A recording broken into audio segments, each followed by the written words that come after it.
Estimados alumnos, en nuestra experiencia de aprendizaje número 2, veremos nuestra vida con las redes sociales. ¿Qué elementos nosotros vamos a aprender en la experiencia de aprendizaje número 2? Vamos a aprender a planificar el proceso de escritura, a escribir textos continuos, a seleccionar las palabras adecuadas según el contexto en el que se van a producir o se van a utilizar marcadores discursivos en la elaboración de textos, usar los signos de puntuación contribuyendo con la organización y el sentido del texto, elaborar ideas principales y secundarias para la organización lógica de los párrafos, describir oralmente elementos, hechos y procesos presentes en un texto, seleccionar información relevante para elaborar un discurso oral, ajustar y organizar el discurso oral según el tema, el propósito, la audiencia, es decir, el receptor, y registro de habla, además de manejar las variantes de la emisión de la voz, emplear mecanismos de cohesión en la construcción del discurso oral y además utilizar un vocabulario variado acorde a todas las situaciones comunicativas. Para comenzar, observaremos la siguiente infografía donde nos habla acerca de la adicción a las redes sociales. Nos entrega información respecto de un estudio que realiza la Sociedad Mexicana de Autores de las Artes Plásticas, que es la información que aparece en la parte de acá. Dice que cada vez más personas están siendo atrapadas por las redes sociales, ya que 3 de cada 10 usuarios de entre 15 y 25 años que utilizan Twitter o LinkedIn confesaron ser adictos a estas. De acuerdo a la información que nos entrega la siguiente infografía, aparece, ¿cierto?, el estudio donde arroja datos cuantitativos respecto de la afirmación, la tesis que realiza respecto de la adicción a las redes sociales. Dice que 3 de cada 10 usuarios de entre 15 y 25 años son adictos, que de acuerdo al sexo, el 54% de los hombres son adictos y el 46% de las mujeres son adictas a las redes sociales, y que los tipos de clase económica, la clase económica A tiene un 85% de adicción, la clase económica A, B, C y demás tiene una población de un 85% de los adictos. Si nos preguntamos dentro de esta infografía, como sabemos, es un texto informativo. Cuando hablamos acerca de cuáles son los síntomas que puede tener una persona que es adicta a las redes sociales, en primer lugar, como dice acá, tenemos la pérdida del control del uso de las redes sociales. En segundo lugar, tiene episodios de uso compulsivo con gran inversión de tiempo y energía. En tercer lugar, daño progresivo en la calidad de vida. En cuarto lugar, postergan labores por estar en las redes sociales. En quinto lugar, las usan pese al daño familiar o a sí mismo. La siguiente dice, gran ansiedad si no se encuentra conectado. Y finalmente, fantasías o sueños acerca de las redes sociales. Razones para estar en las redes.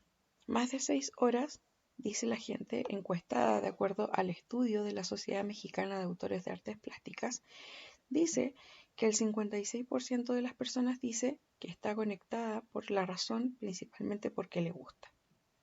El 30% dice que se conecta para poder tener amigos. El 17% dice para enterarse de lo que pasa. En cuanto a las preferencias, dicen que prefieren las redes sociales a las relaciones interpersonales, es decir, a las relaciones de persona a persona. ¿Por qué? Porque dicen que es un 80% más barato.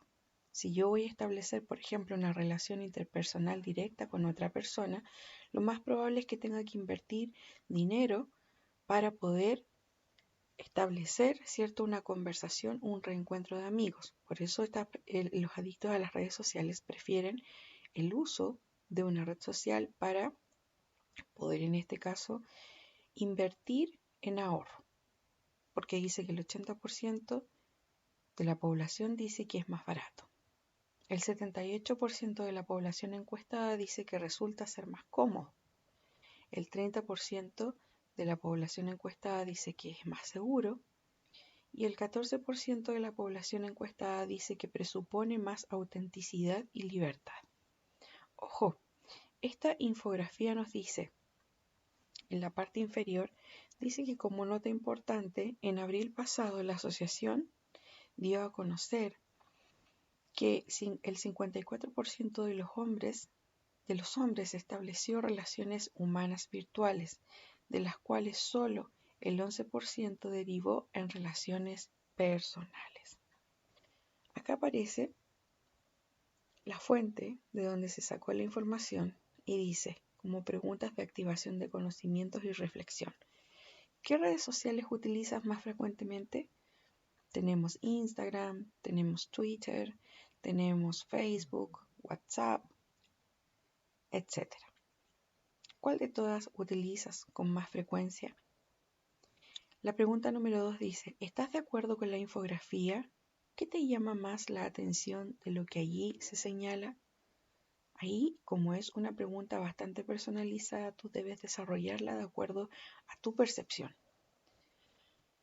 La pregunta número 3 dice, ¿qué opina la gente mayor que tú del uso de las redes sociales actualmente?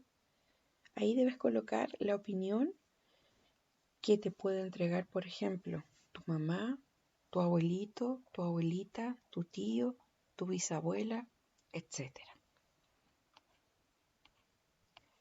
Activación de conocimiento. Retomamos el contenido de nuestra primera clase donde vimos, por ejemplo, el uso del meme relacionado con la fotografía, como una exposición más bien negativa de la figura de una persona. Y dice, activar el conocimiento. ¿Qué es un meme? ¿Has creado alguna vez un meme? ¿Cómo lo hiciste? Lee de principio a fin el siguiente texto sobre los memes. Recordemos que para poder comenzar con la lectura siempre tenemos que activar, ¿cierto?, la motivación. Dice, ¿por qué leer este texto? Por el placer de leer sobre este tema, para aprender algo nuevo, para saber cómo hacer algo, para contestar una pregunta, para explicar algo o para estudiar algo que va a ser evaluado. Si nos damos cuenta, este texto está clasificado en 5 párrafos. Comencemos con la lectura. Dice, a todos nos gustan los memes, piezas gráficas que se difunden en Internet y tienen un sentido del humor universal que se explica por sí mismo. Durante los últimos días se ha difundido en redes sociales una imagen que originalmente se publicó en la revista satírica Judge durante 1921 y rápidamente se ganó el mote de el primer meme de la historia. Al igual que muchas imágenes de la actualidad, la caricatura juega con el paralelo entre la expectativa y la realidad. Yo creo que este tipo de texto lo han visto en redes sociales, cuando dice expectativa, realidad. A la izquierda, el cómo crees que te ves cuando te sacan una foto y a la derecha, el cómo realmente te ves. Vale aclarar que el texto original dice flashlight, un método antiguo de fotografía que en lugar del flash actual se iluminaba quemando cintas de magnesio, lo que además de humos nocivos y metal fundido hacía que el modelo o víctima en este caso se encandilara. La publicación de usuario @yourhub tiene casi 3.000 respuestas y entre ellas apareció otro pariente de un meme conocido, pero supuestamente de 1904. Acá aparece la fuente de donde sacamos la noticia y tenemos las preguntas de selección única. La primera pregunta que tú vas a desarrollar dice, ¿qué son los memes? De acuerdo al contenido del texto. La segunda pregunta dice, ¿qué título representa el tema del texto leído? ¿Por qué? 3. ¿Qué significa la expresión flashlight? Recordemos que para poder sacar este tipo de información que remonta al contenido de comprensión literal, es necesario que nosotros podamos sacar una idea general de cada uno de estos párrafos. Es decir, todo este contenido lo debemos sintetizar en una oración que tenga sentido, ¿cierto?, con el párrafo. Si yo uno cada uno de los números con la oración, voy a sacar un texto muy resumido, pero que en sí va a mantener la idea innata que éste desea comunicar. Seguimos entonces con la actividad da 1, recibe 1. Esta actividad nosotros la vamos a hacer y la hicimos en la sala de clases o en la clase virtual donde dice ¿qué hace que un meme se convierta en viral? Anota al menos 3 ideas en el siguiente espacio. Luego compártelas con uno o más compañeros de acuerdo a las indicaciones de tu profesor. Utiliza los siguientes espacios para registrar la información. Es decir, tú das una idea, das 3 ideas y por el contrario vas a recibir una respuesta. Dice, ahora escribe en un párrafo las instrucciones para hacer memes a partir de tus ideas y de las que rescataste en el ejercicio anterior. Para realizar esta parte de la actividad recuerda la definición y característica de las instrucciones, donde vimos en la clase la construcción de un pez de papel con la técnica del origami. Recordemos que para poder construir en un párrafo las instrucciones es necesario que consideres primero que todo que los verbos deben ser neutros. Corta, pega, registra, señala, ejercita. Recordemos que los verbos tienen que ser de forma neutra porque son las acciones que se están indicando a través de la instrucción que tú vas a dar. Recordemos también que la información tiene que ser absolutamente objetiva, es decir, que solamente cumple con la finalidad de informar a un receptor. Recordemos adicionalmente que los verbos tienen que estar conjugados en segunda persona singular, ¿sí?, como un tú, o en segunda persona plural, como vosotros. Seguimos entonces. A partir de esta actividad, tú debes complementar el desarrollo de esta actividad con el video Pulsa para añadir drama, que es el video que va a proyectar tu profesor o profesora en la clase. En este caso nosotros lo vamos a ver o lo hemos visto, donde tenemos que describir a partir de ese video en un párrafo todo lo que va ocurriendo en él. Ojo, que la información que vamos a colocar acá tiene que ser absolutamente literal, es decir, en ningún minuto yo tengo que interpretar algo de lo que aparece en el video. Y acá tenemos como concepto la noción de párrafo, y dice que el párrafo es una unidad de redacción que se distingue de los demás por estar separados por un punto aparte.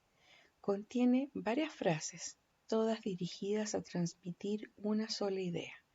Cada párrafo debe corresponder a una idea, y dice que su extensión no debe ser muy larga para no cansar al lector. 10 líneas como máximo es un buen límite. En un párrafo debe tener 3 oraciones como mínimo, esto con la finalidad de organizar la idea principal que lo sostiene. ¿Qué pasa si el párrafo es muy extenso? Finalmente lo que va a ocurrir es que va a producir una especie de aburrimiento en el lector y por lo tanto como consecuencia éste no va a entender nada de lo que el párrafo desea informar. Observemos el siguiente ejemplo. Acá aparece la definición de un concepto. Dice métodos para comunicar cómo el afiche político, carteles, panfletos y lienzos tuvieron también su evolución. Hoy tenemos nuevas versiones de aquellos, pero que además contemplan en su difusión la interfaz de Internet. Ahí tenemos la oración temática porque introduce y define el meme. Tenemos la oración de desarrollo acerca de su función. Los memes cumplen la función de viralizar un mensaje de manera más efectiva que antes porque nos plantea su vital característica, como por ejemplo el tiempo. También tenemos la oración que nos entrega la característica principal del meme. Dice, la característica que nos ofrece el meme es la misma función social de los medios tradicionales, pero en tiempo real y sin ubicuidad específica, es decir, que no es ubicable de forma específica. Y tenemos una oración conclusiva, es decir, con la que cerramos o terminamos una idea asociada. Cambian las coordenadas ya que se pueden generar memes desde cualquier lugar del mundo. Tenemos como idea principal de todo este párrafo, la idea principal es ¿qué son los memes? Utilizamos situaciones donde tenemos que establecer una enumeración. ¿Qué conector vamos a utilizar? El pero. Utilizamos también el uso de comas y también utilizamos el conector ya que. Cuando se escribe un texto, como dice acá, este se compone de párrafos. La clave es planificar las ideas y así estructurar el párrafo y a su vez el texto. Acá tenemos como contenido de refuerzo, dice aplica lo aprendido, es decir, el concepto de párrafo y su función. Dice, en los siguientes párrafos destaca o subraya la oración temática, de desarrollo y conclusiva, es decir, la oración que te plantea el tema, la oración que te produce un desarrollo del contenido y la oración que lo va a cerrar. Eso lo debes destacar en tus ejercicios. Y como contenido también tenemos los modos de organización de párrafo. Decimos que los modos de organización de párrafo son aquellos tipos de textos pequeños que se organizan de forma interna y que pueden distinguir principalmente por el tipo de relación que se establece entre las ideas que plantea cada uno de los párrafos que componen un texto. Se van a clasificar en los siguientes tipos: secuencia temporal y enumeración descriptiva. Cuando hablamos de secuencia temporal nos referimos a que este tipo de párrafos nos va a entregar la información ordenada cronológicamente, es decir, en un periodo determinado de tiempo donde va a tener un inicio, un desarrollo y un final, para el que se utilizan palabras clave que indican la secuencia temporal, como por ejemplo, en primer lugar, para iniciar.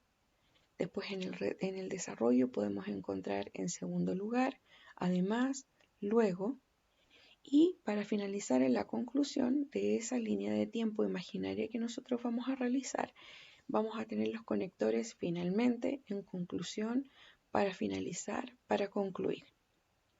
Por una parte puede informar sobre hechos o acontecimientos que se desarrollan en el tiempo, como también presentar la realización de ciertos procesos, fenómenos, tareas o actividades. Por otro lado, tenemos el tipo de párrafo o modelo de organización de párrafo de enumeración descriptiva. El objetivo de la enumeración descriptiva es lo que busca es establecer una descripción de un objeto, de una persona, de una situación, de un paisaje.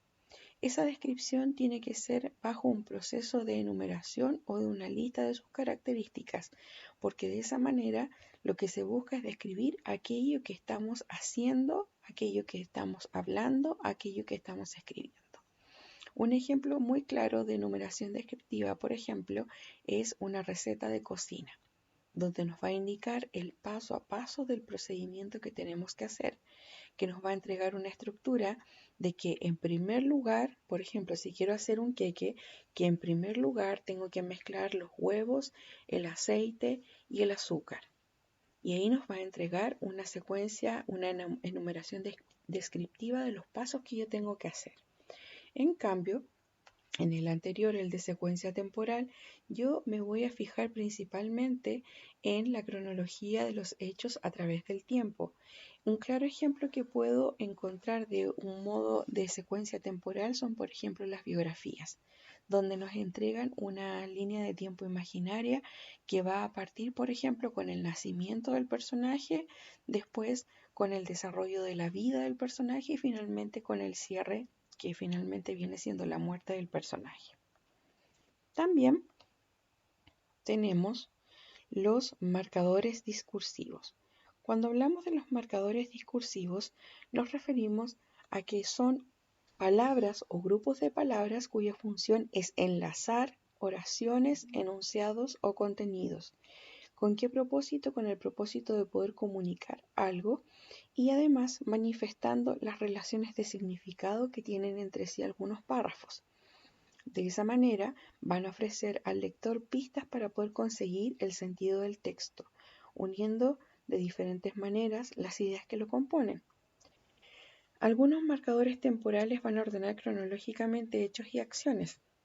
Entonces, cuando hablamos que van a ordenar cronológicamente hechos y acciones, deducimos que tiene que haber un tiempo. Dentro de una secuencia de tiempo sabemos que existe un pasado, un presente y un futuro. Sobre esa línea y sobre esa consecuencia en sí, sabemos que algunos de ellos son como por ejemplo, antes, después, luego, por la mañana, en ese momento, al anochecer, cuando, entonces, más tarde. Acá tenemos un ejemplo, dice, justo en ese momento se levantó del asiento y bajó del autobús. Luego, corrió velozmente para llegar puntualmente a la cita. También algunos marcadores y conectores temporales que son muy usados son los que aparecen acá abajo. Antes, anteriormente, recientemente, cabalmente, ayer, acá, hasta que, después, primero, luego, mientras, al mismo tiempo, posteriormente, por último, entre otros. Acá tenemos el desafío que se realiza en el contenido.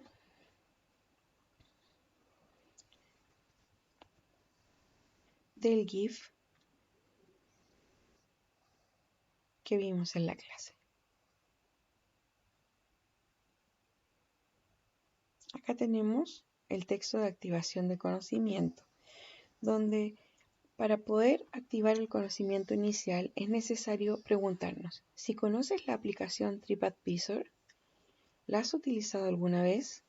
Y recordemos el propósito del por qué leemos, por el placer de leer el tema, para aprender algo nuevo, para saber cómo poder hacer algo, para contestar una pregunta, para explicar algo, para estudiar algo, etc.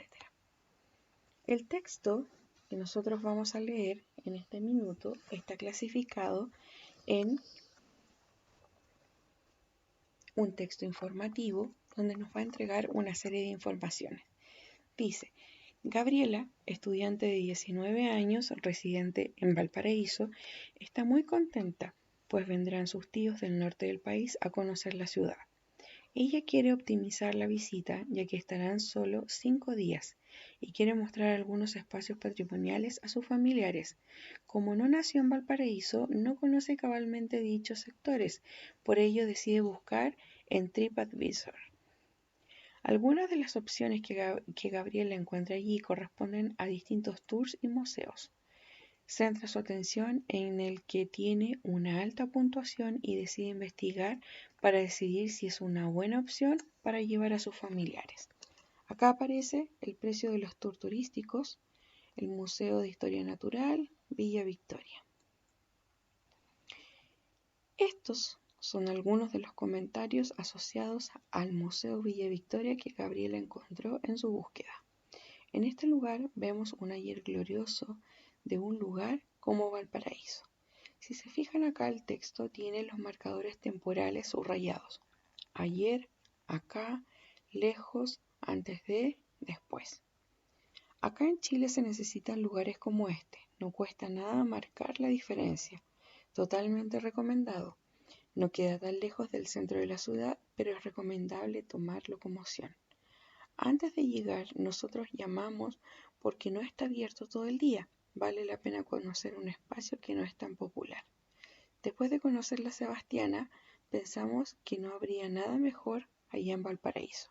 Este museo es increíble. Preguntas de comprensión de lectura. Dice, ¿por qué se recomienda la visita al museo? Aquí apuntan las palabras destacadas en los comentarios leídos, lo acabo de decir, subrayadas las palabras que aparecen acá. Y tenemos que dentro de la composición de una oración dentro de un párrafo, tenemos los adverbios de tiempo y de lugar. Sabemos que los adverbios son las palabras que utilizamos para poder añadir información a los verbos, es decir, a las acciones. También a los adjetivos, que son las cualidades, y otros adverbios respecto del tiempo y el lugar en el que se produce la acción, la cualidad que queremos entregar. Los más utilizados son los adverbios de tiempo: ayer, hoy, mañana, siempre, nunca, luego, ya, ahora, frecuentemente, antes. Y los adverbios de lugar más frecuentemente utilizados son aquí, ahí, allí, allá, acá, cerca, lejos, arriba, etc. Es necesario poder entender que la palabra adverbio está compuesta por el prefijo ad, que significa junto a el verbo. Y sabemos que el verbo es la acción. Si yo digo, Juan comió pan esta mañana, ¿sí? Yo voy a estar utilizando un adverbio de tiempo que le va a entregar un mayor énfasis a la acción que realiza Juan. ¿Cuál es la acción que realiza Juan? Comer. ¿Qué es lo que comió? Pan. ¿Cuándo? Esta mañana. Así como también cuando hablo de los adverbios de lugar, por ejemplo, nos juntaremos allí mañana o nos juntaremos allí el lunes. En ese enunciado estoy utilizando ambos adverbios, el adverbio de tiempo, mañana, y el adverbio de lugar, allí. Ambos van a acompañar a la acción, es decir, juntar, que viene en este caso siendo un sinónimo de la palabra reunir. Para aprovechar mejor el tiempo, Gabriela decidió juntarse con sus tíos directamente en Villa Victoria y necesita explicarles en un mensaje de texto cómo llegar caminando desde el terminal de buses hasta el museo ubicado en la calle Washington 33. Para eso primero buscó en la aplicación Moveit para entregarles indicaciones precisas. Observemos el resultado de su búsqueda. Acá aparece el enlace, ¿cierto?, donde le indica en qué lugar se encuentra la Plaza Victoria. ¿Cuánto tiempo demora la ruta caminando desde el terminal de buses hasta el museo? ¿Dónde aparece esa información? ¿Por qué la ruta se inicia desde el terminal de buses? ¿Cómo lo sabes? Fíjense en la infografía que nos entrega en este caso, la aplicación. Y acá tú debes redactar las acciones que van a realizar los tíos a través de una instrucción que tú vas a redactar. Hola tíos, primero, ¿qué debes hacer primero? ¿Qué debes hacer después? ¿Qué debes hacer durante? ¿Qué deben hacer en su finalización? ¿Qué vimos como contenido entonces? Vimos contenidos bastante importantes. Vimos el uso de los adverbios, es decir, las palabras que se encuentran junto al verbo, y sabemos que el verbo es la acción que contiene, por ejemplo, una oración. Vimos los adverbios de tiempo y los adverbios de lugar, así como también vimos los usos frecuentes dentro de un texto, por ejemplo, de los marcadores discursivos. Y también vimos las organizaciones de párrafos. Dentro de las organizaciones de párrafos vimos el secuencia temporal, que tiene que presentar la información ordenada de forma cronológica, es decir, en un periodo de tiempo, en un pasado, en un presente y en un futuro, para poder ordenar los hechos. Dijimos que lo íbamos a encontrar como por ejemplo en una biografía, donde nos va a entregar una secuencia en el tiempo del personaje sobre el cual se está tratando en sí la biografía. Y tenemos la enumeración descriptiva, donde se va a establecer una descripción paso a paso de lo que tú deseas lograr. Por ejemplo, podemos encontrar el organizador de párrafos de enumeración descriptiva en una receta de cocina, así como también, por ejemplo, en un manual. Vimos también la noción de párrafo, qué era lo que significaba y cuáles son sus características. Entonces, Entonces, en nuestra experiencia número 2, nuestra vida con las redes sociales ha sido lo que acabamos de presentar. Que estén bien, hasta luego.